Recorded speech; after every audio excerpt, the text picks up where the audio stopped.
Joined now by Josh Ward of the Sports Animal. What high school prospects that that Josh Heupel has signed? Well, we'd be in a whole different world if Jeremy Pruitt was still the head coach, wouldn't we, Josh? Be different. Yeah, they have relied on some of the guys that he signed and still will heading into this year. But I think, offensively especially, they're better off with Josh Heupel. Yeah, I think that's preferable. Okay, so we talk a lot about the transfers that Josh Heupel has brought in, but Josh, at some point, I believe college football has changed so much, maybe not, but I believe that the high school prospects are going to have a major impact, right? For sure they will. There's a reason that coaches still emphasize recruiting to the level that they do, even with the emphasis on the transfer portal, even with the amount of guys that we do have to talk about from the transfer process. Tennessee will count on a lot of guys that came in as transfers. But with players now moving on over the last 2 years, more roster spots are taken up by players that Josh Heupel signed. And a lot of time when a coach takes over, there's that class that he kind of signed, because you take over and you finish off the recruiting process. He didn't really do that because he was hired so much later in the process because of Tennessee's investigation into Jeremy Pruitt and him being fired after that signing window in December. So you have the class from 2022 and then the class that was just signed that really are the high school signees from Josh Heupel. So the column that I wrote focused on the 22 guys because now it's year 2 and I'm expecting players from that class to step up because you look for that year 1 to year 2 jump. And I started with Squirrel White because we've already seen him. Jalen Hyatt is gone. The slot position in Tennessee's offense is one where you can really shine. And White seems like a natural fit. So I think he's the best bet of the players who were signed out of high school by Josh Heupel to step up and make an impact this year. You did mention him first. So we had talked about Squirrel White. And before you got on the program, there seems to be a little bit of a debate. If I know practice is closed, but what you're hearing versus what I'm hearing, I'd be interested to get your perspective. Is it going to be more Squirrel White or is it going to be more Dante Thornton at the slot position? Because I agree with you on White, but they don't sub those guys a lot. No, they don't. I'm curious, will personnel usage be different this year with Princeton Fant not a part of the offense? They do have Jacob Warren who will come back, and we'll see exactly how the tight end position is used with this roster, with the personnel a little bit different, and where exactly is Thornton throughout. But Brew McCoy and Ramel Keaton are going to be a part of what they're doing offensively for sure.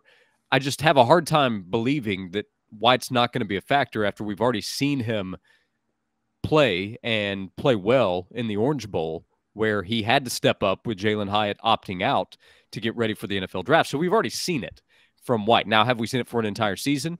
No, and that's part of the issue here is we're projecting for all of these guys. There was not a big freshman impact. There are guys that we can point to say, okay, that's probably next man up in the conversation of replacing guys that left after the 22 season.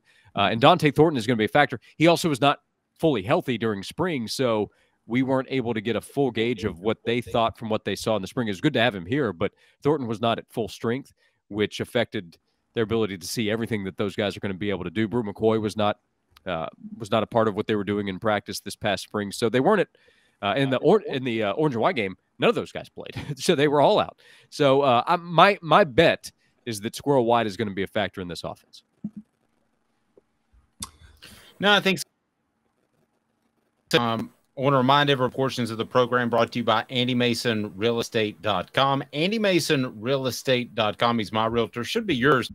And he can save you thousands of dollars over 40 years of experience Andy has in the Knoxville market. So just go to AndyMasonRealEstate.com if you would like to learn more and if you're considering buying or selling a home. Sorry, my Wi-Fi went in and out there for a second. I apologize. Josh, I wanted to talk a little bit about defense because it doesn't, where there seems to be a big concern. There has been signs of Josh Heupel finding guys that have stepped up on offense. I mean, again, we're talking Squirrel White. Dylan Sampson, I think we all agree, is going to probably turn out to be okay. He signed some guys in the transfer portal that have turned out to do well, but the defense has really relied on Jeremy Pruitt guys, and you named a couple of guys like Tyree West, James Pierce, Joshua Josephs. This has to be the year, right, where Heupel signee really steps up and stands out on defense.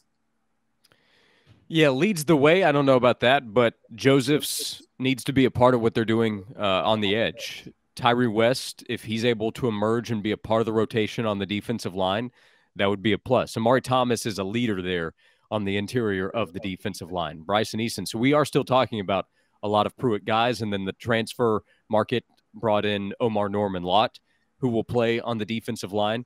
But they do need Tyree West from a talent standpoint to emerge and be ready to help on the defensive line. James Pierce is the unknown here. There was talk of him showing maturity during the spring after he was not a factor as a freshman, and that's okay that he wasn't a big factor as a freshman, but he was one of the highest rated signees in the 22 class. And if the defense is going to play at an elite level, as Josh Heupel has talked about, well, then that likely requires guys like Josephs and Pierce and Tyree West to be a part of the equation because they're the most talented players in that 22 class on the defensive side. It's difficult to play elite football without your most talented players playing at an elite level. So those guys, and then Elijah Herring was on my list as well. Not expected to start and lead the way at linebacker, but with Jeremy Banks gone, Banks was a guy that he was kind of one of those whoa boy players where he was aggressive and he was going full speed at all times. Elijah Herring is that type player. Again, a transfer comes in Keenan Peely, who will be here for a year from BYU, and you have Aaron Beasley, who's the leader, but Herring is one of those next guys up. And I focused on guys returning that need to step up. This freshman class of linebackers signed by Josh Heupel at some point could get an opportunity. That would start with Arion Carter. T. Lander's another player that I think they like a lot that could help sooner rather than later. But at some point, a member of the 23 class on defense will probably be asked to step up this season. Pierce is the one that I was told, if he has his head on straight, has a tremendous upside. You and I both know, Josh, if is a big thing. There was a guy named Jeremy Banks that had a big if before him. I'm not saying he won't, but I mean, I think Pierce could be an impact player if he instantly is mature as of May the 11th. Yeah, he was a guy that I think On3 gave a 5-star rating to in the 22 class, so he rose up the boards, very talented. Tennessee did a good job of getting him to sign in that early period because the thought was back in the class a year ago that if Pierce waited until February, more schools were going to push hard and try to get him away from Tennessee. So they got him to sign early because they coveted him so much and knew that other schools would likely do that in the next 6 weeks. So that says what Tennessee staff thought about him in the evaluation more than a year ago. So he came in. Josephs was the guy that played more. And I think Josephs has really nice upside. He flashed with his ability as an edge rusher, has some natural ability there. But Pierce has a ton of talent. He looks like a guy that belongs in the SEC and in 2 years will belong in the NFL draft. Does he put it all together? Having somebody like Rodney Garner on the defensive staff, those guys I think should be good influences. And watching what Byron Young did this past year should help with that. Roman Harrison and Tyler Barron are your veterans up front, and they have plenty of talent. But from an upside standpoint, Pierce and then Josephs probably outrank everybody else. Please click that like button. We appreciate that. If you haven't subscribed, do so. Again, our Celebrate 98 series continues. Eric Westmoreland is on the YouTube page. It'll be Billy Ratliff this afternoon. And Josh, Dylan Sampson, I was told by people who would know, was the star of spring camp. If you were to take the field or Dylan Sampson to have the biggest impact of the list that you put together, and we've mentioned all their names, did you take Sampson or the field? I don't mean all the players combined. I mean one player out of that group. Yeah, so I agree with you on what you just said about Sampson. He was the most talked about player during the spring. He looks like a natural fit in Josh Heupel's offense. He has quick bursts that looks different than the other guys that were playing last year at running back and has home run ability and should have more trust from the coaches in his pass protection.